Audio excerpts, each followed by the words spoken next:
Assalomu alaykum va rahmatullohi va barakatuh.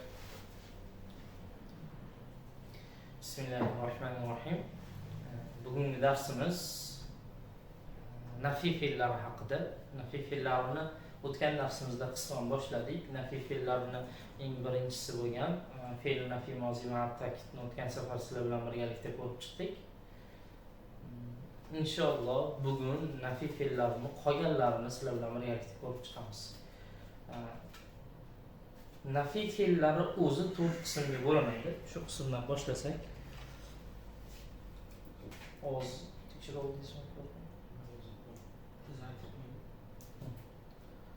Oz yaxshi bo'lsa yozib qo'yasizlar, biz davom etaveramiz. Nafiy fe'llari o'zi aslida 4 qismga bo'linadi. Birinchisi biz hozir ko'rgan, ya'ni o'tgan darsimizda ko'rgan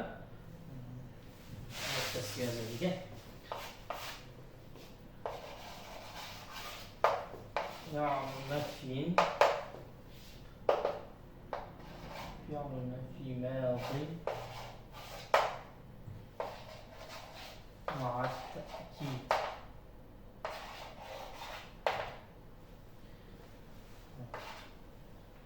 İkincisi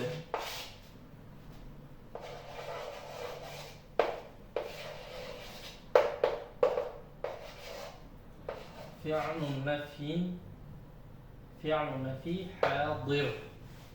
Yani birincisi o'tgan safar ko'rganimiz, ya'ni hozirgi gapirayotgan paytimizgacha bir ish harakatni sodir bo'lmaganligini ifoda etadi. Ikkinchisi ayni gapirayotgan paytimizda sodir bo'lmayotganligini bildiradi.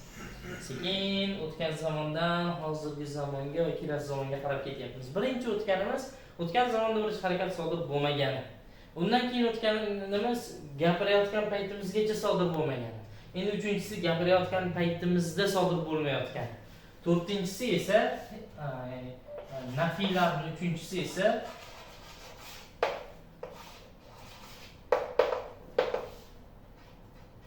ya'ni nafiy mustaqbal. Ya'ni gapirayotgan paytimizdan keyin sodir bo'lmasligi haqida biz xabar beryapmiz. Fe'l nafiy mustaqbal. Ya'ni bir ish harakatni biz gapirganimizdan keyin sodir bo'lmasligi haqida bir kishiga xabar beryapmiz. Endi to'rtinchi ko'rinishi aynan shuni ta'kidligi. Fe'l nafiy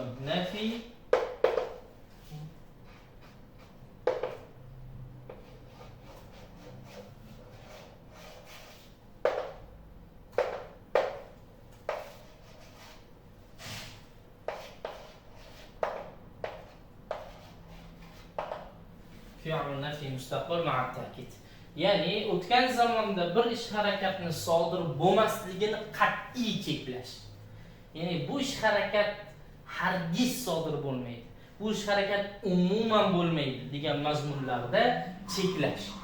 Yana boshqa tepadan tushadigan bo'lsak, birinchisi bir ish harakatni gapirayotgan paytimizgacha sodir bo'lmasligi, ikkinchisi bir ish harakatni gapirayotgan paytimizda sodir bo'lmasligi, uchinchisi bir ish harakatni gapirganimizdan keyin sodir bo'lmasligi va to'rtinchisi bir ish harakatni gapirganimizdan keyin sodir bo'lmasligini qat'iy belgilash. Ya'ni qat'iy aytish, qat'iy xabarini berish. Bu narsa hargiz sodir bo'lmaydi. Bu narsa esa umuman sodir bo'lmaydi degandek, bu ish harakat umuman bo'lmaydi degandek bo'ladi. Bularni hozir fe'l nafiy hozirdan boshlab ko'rishni boshlaymiz. Birinchisini ko'rganmiz.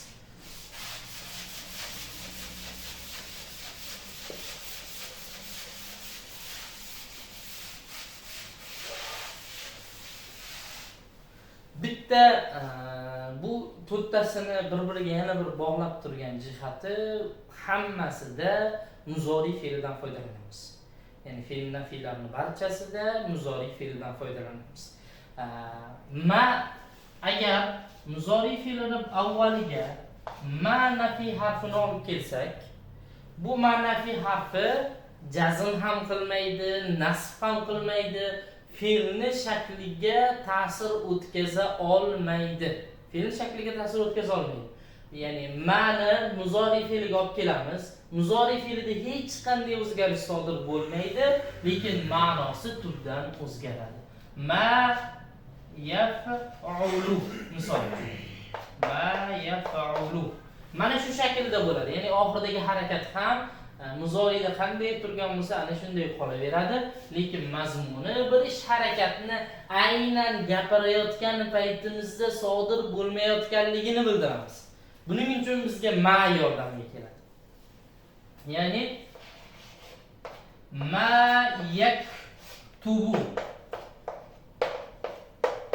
Ma yaktubu yozmayapti. U bir erkak. Yoki ma taktubu yozmayapsan sen. Ma naktubu biz yozmayapmiz. Ma aktubu men yozmayapman. Ma nazkuru biz zikr qilmayapmiz. Ma tazkuru sen zikr qilmayapsan. Ma tatruku sen tark etmayapsan. Ma yatruku u tark etmayapti. Ma yatrukna u ayollar tark etmayapti. Ma yansuru u bir erkak yordam bermayapti. Ma tansurani u ikki ayol yordam bermayapti. Ma tansurina sen bir ayol yordam bermayapsan. Yoki majhul shakllarni ko'radigan bo'lsak, majhul shaklida ham aynan muzori fe'li qanday majhul bo'lsa, o'shanday majhul qilamiz, boshiga ma olib kelamiz, bo'ldi. Tamom. Ko'radigan bo'lsak, ma yuf'alu, ma tuf'al, ma yuf'alu, ma yuf'alani, ma yuf'aluna, ma tuf'alu, ma tuf'alani, ma yuf'alna. Ma tuf'alu, ma tuf'alani, ma tuf'aluna, ma tuf'alina, ma tuf'alani, ma tuf'alna. Ma uf'al, ma nuf'al. Hozir ko'rayotgan 5 ta fe'limizga hisob chiqadigan bo'lsak, ma yufqadu u erkak yo'qotilmayapti. Yoki ma tuzkarina sen bir ayol eslanmayapsan, zikr qilinmayapsan. Ma nunsoru biz yordam berilmayapmiz. Yoki ma tuktabu sen bir erkak yozilmayapsan. Shunga o'xshash majhuli ham ayni muzoriyni o'zi bo'ladi. Faqat farqi muzoriyda ham hozirgi ham kelasi zamon ma'nosini bersak bo'laveradi. Bir payt o'zida xohlasak hozirgi zamon ma'nosini beramiz, xohlasak kelasi zamon ma'nosini berardik. Agar oldidan biror bir qo'shimcha bo'lmasa, oldida o'zini hozirgi zamonga yoki kelasi zamonga xoslab qo'yadigan qo'shimchalar bo'lsa, uni keyin nima derdik biz? Bu kelasi zamon ma'noda, bu hozirgi zamon ma'noda dedik. Misol uchun al-an hozir dedik. Yadribul an desa hozir urayapti bo'ladi. Yoki sin savfalar fe'ldan oldin qo'shilib keladigan bo'lsa, sayaktubu tez orada yozadi. Savfa yaktubu yaqin orada yozadi. Shunga o'xshab kelasi zamon mazmunini ifoda eta oladi. Endi bunda bo'lsa ma qo'shildimi boshiga, hech qachon bunga kelasi zamon ma'nosini bera olmaymiz. Bunga hozirgi ayni gapirayotgan paytimizda sodir bo'lmayotganligini ifodalashimiz kerak bo'ladi. Endi kelasi zamonda bir ish harakatni sodir bo'lmasligini aytmoqchi bo'lsak-chi. Misol uchun ob-havo ma'lumotlarida aytadi, ertaga misol uchun Namangan hududida yomg'ir yog'maydi deydi. Misol uchun o'zlarining ilmiy tadqiqotlari, boshqa narsalari bo'yicha ko'radi-da, ertaga yomg'ir yog'maydi. Yoki aytadigan bo'lsak, ustoz o'quvchilarga telefon qiladida, ertaga darsimiz bo'lmaydi. Yoki yana boshqa misollarni aytsak bo'ladi, falonchi yozmaydi, falonchi yordam bermaydi. Yoki men senga bundan keyin yordam bermayman. Hammasi kelajak zamonda. Ularni ifoda etish uchun biz nima qilamiz desa, biz mana bu ma'no olamizda.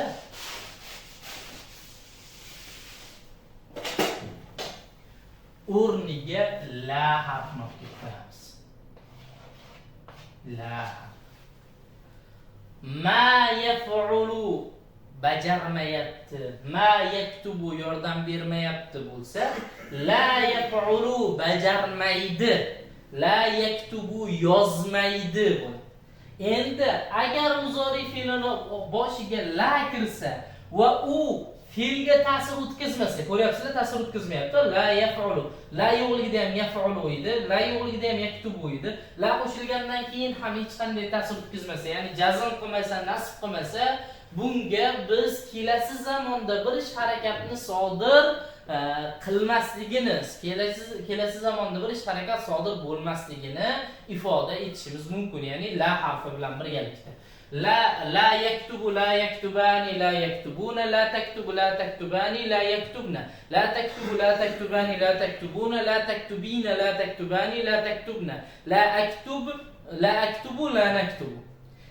Mana shu holatlarni barchasiga biz hozirgi zamonga emas, kelasi zamonga qilib ma'no berishimiz kerak bo'ladi. Misol uchun ma'nolarini ko'radigan bo'lsak, la yaktubu yozmaydi u bir erkak, la tafqudu yo'qotmaydi u bir ayol, la tansurna yordam bermaysizlar sizlar ayollar, la tatrukuna tark etmaysizlar sizlar erkaklar, la ansuru men yordam bermayman, la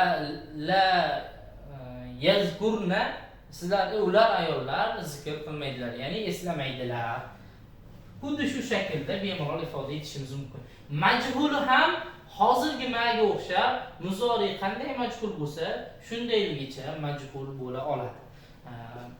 Misol uchun biror bir fe'lni tuslaydigan bo'lsak, la yutraku, la yutrakani, la yutrakuna, la tutraku, la tutrakani, la yutrakna, la tutraku, la tutrakani, la tutrakuna, la tutrakina, la tutrakani, la tutrakna, la utraku, la nutraku. Ko'rishingiz mumkin.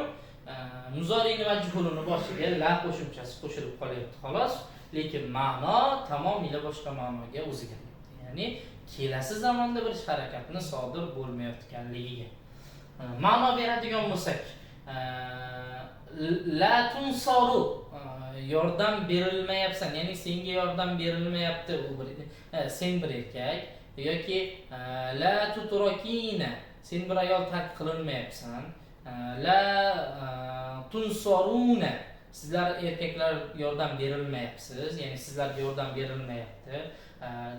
La uktabu biz la uktabu men yozilmayapman, ya'ni biror bir daftarga yoki biror bir ro'yxatga yozilmayapman, yoki aytsak bo'ladi, la yufqadna ular ayollar yo'qotilmadilar. Shunga o'xshash yo'qotilmaydilar. Biz bundan oldingilariga ham adashmasam hozirgi zamon ma'no berib, ya'ni yozilmaydi, yordam berilmaydi bo'lib kelasi zamon ma'nosini ifoda etadi. Endi uchinchi nafi, ya'ni nafini oxirgisi, bugungi darsimizning uchinchi qismiga keladigan bo'lsak, bu fe'l nafi mustaqbal ma'at ta'kid. Bu shaklni qanday yasaymiz? Bu shakl bizda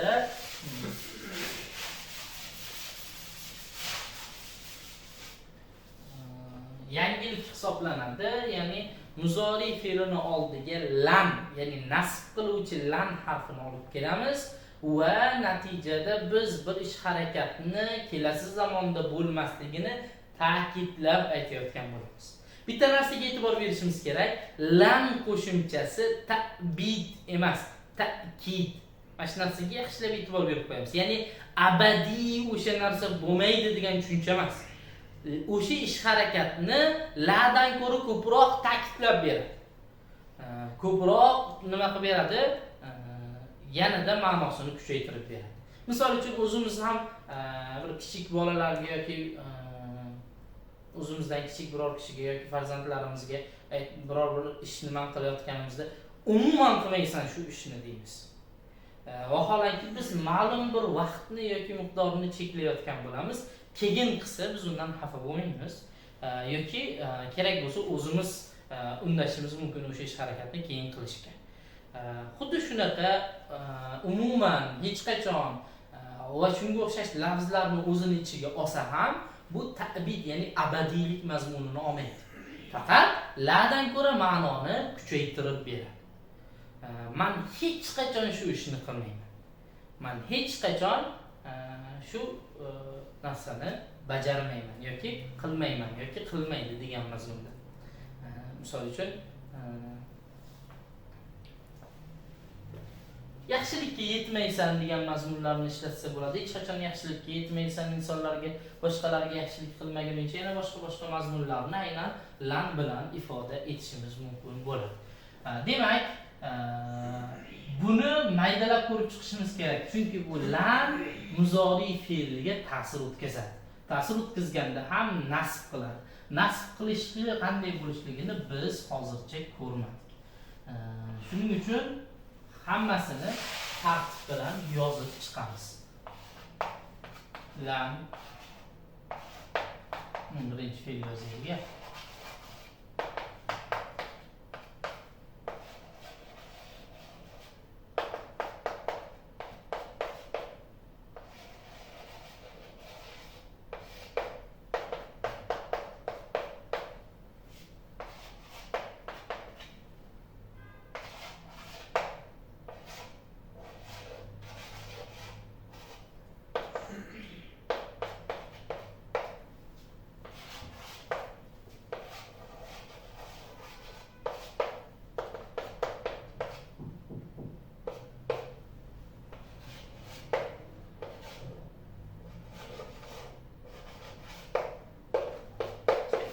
يفعلن تفعل تفعلان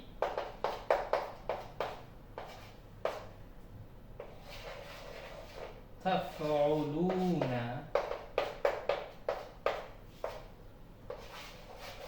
تفعلين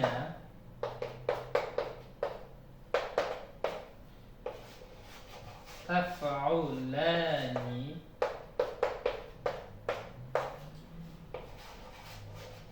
تفعلن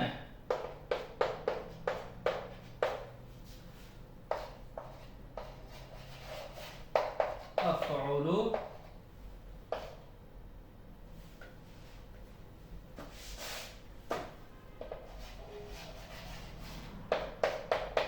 نفعل. Bularga ham lam qo'shib chiqamiz.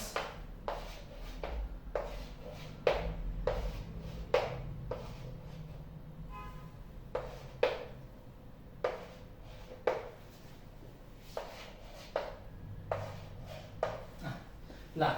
Endi aytganimizdek, lan o'zidan keyin kelgan muzori fe'lini nasb qiladi. Nasb qilishimiz uchun muzori fe'lini o'tgan safar jazm qilishimiz uchun nima ish qilgan bo'lsak, bunda ham birinchi o'sha ishni qilib olishimiz kerak. Ya'ni raflik alomatlarini tashlab yuborishimiz kerak.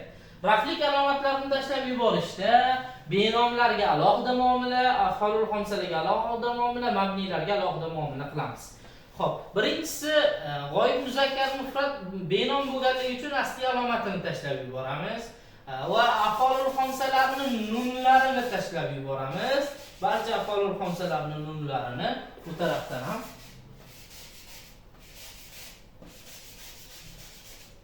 va barcha benomlarni asli alomatlari bo'lgan zammalarni tashlab yuboramiz.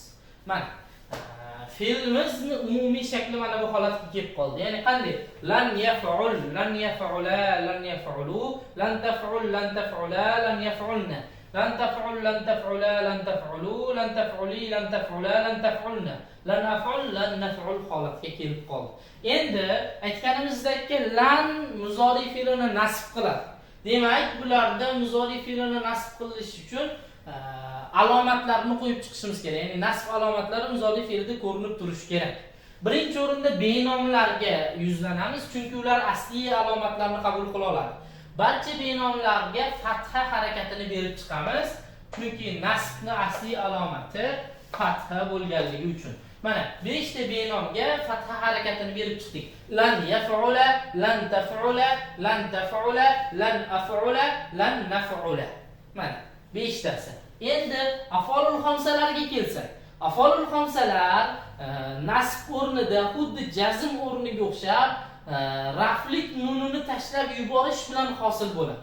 Ya'ni raflik nunini tashlab yuborishlik nasb o'rnida nasbdan, jazm o'rnida jazmdan alomat hisoblanadi. Demak, bularga qo'shimcha boshqa narsa qo'shishimizni hojati yo'q. Faqat mana bu muzakkar jamlarga bitta o'qilmaydigan alif yozib qo'yamiz va mana muxotab muannas birlikni yasini oxirgi ko'rinishini yozib qo'yamiz. Chunki undan so'ng harf qolmaganligi uchun.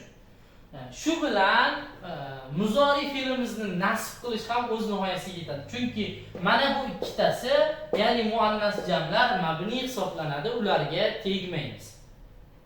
Bir boshdan boshqatdan tushadigan bo'lsak, lan yaf'ula, lan yaf'ula, lan yaf'ulu, lan taf'ula, lan taf'ula, lan yaf'ulna. Lan taf'ula, lan taf'ula, lan taf'ulu, lan taf'uli, lan taf'ula, lan taf'ulna, lan af'ula, lan naf'ula bo'ladi. Fe'l hisob ko'radigan bo'lsak, lan yazkura, lan yazkura, lan yazkuru, lan tazkura, lan tazkura, lan yazkurna. Lan tazkura, lan tazkura, lan tazkuru, lan tazkuri, lan tazkura, lan tazkurna. Lan azkura, lan nazkura bo'ladi. Ma'nolariga to'xtaladigan bo'lsak, ma'nolarida o'zbek tilida hargiz degan so'zni qo'shsak, chiroyliroq, badiyroq chiqadi. Ya'ni lan yaktuba, u bir erkak hargiz yozmaydi. Yoki lan tazkuru, lan yazkuru, ular erkaklar hargiz eslamaydilar.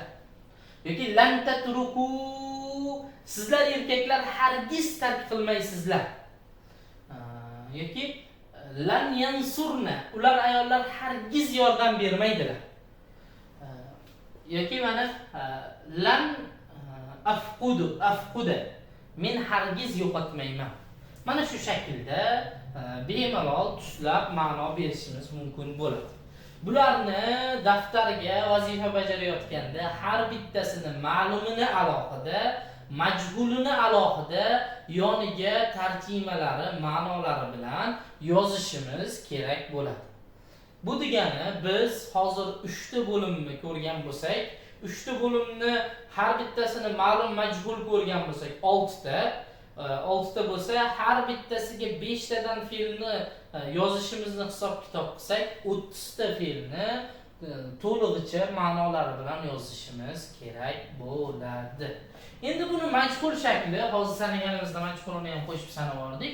Majhul shakliga keladigan bo'lsak, muzori fe'lida qanday o'zgarishlar bo'lsa, bunda ham yana o'shanday o'zgarishlarni qilamiz. Doimgidek, ya'ni muzoriyat harflarini zammali qilamiz, ayn barobarlarini esa fathali qilamiz. Va yakunda biz fe'l nafi mustaqbal ma'at ta'kidni qanday shaklini, majhul shaklini hosil qilgan bo'lamiz. Tarokaga solib ko'radigan bo'lsak, lan yuturaka, lan yuturaka, lan yuturaku, lan tuturaka, lan tuturaka, lan yuturakna. Lan tuturaka, lan tuturaka, lan tuturaku, lan tuturaki, lan tuturaka, lan tuturakna. Lan uturaka, lan nuturaka. Majhul shakli ham xuddi shunday tuslanadi. Shu bilan nafiy mavzusi, ya'ni nafiy bo'limiga oid mavzu oxirigacha tugadi inshaalloh. Bundan keyingi o'tadigan darslarimiz buyruq fe'llarini yasash, qaytariq fe'llarini yasash bo'ladi. Va fe'l ta'jjublar, ism zamon va makonlar bilan biz salim fe'liga yakun yasaymiz. Inshaalloh uzog'i 3 ta yoki 4 ta darsdan keyin biz birinchi bobni salim fe'lini to'lig'icha tamomila ko'rib chiqqan bo'lamiz. Xo'p, shu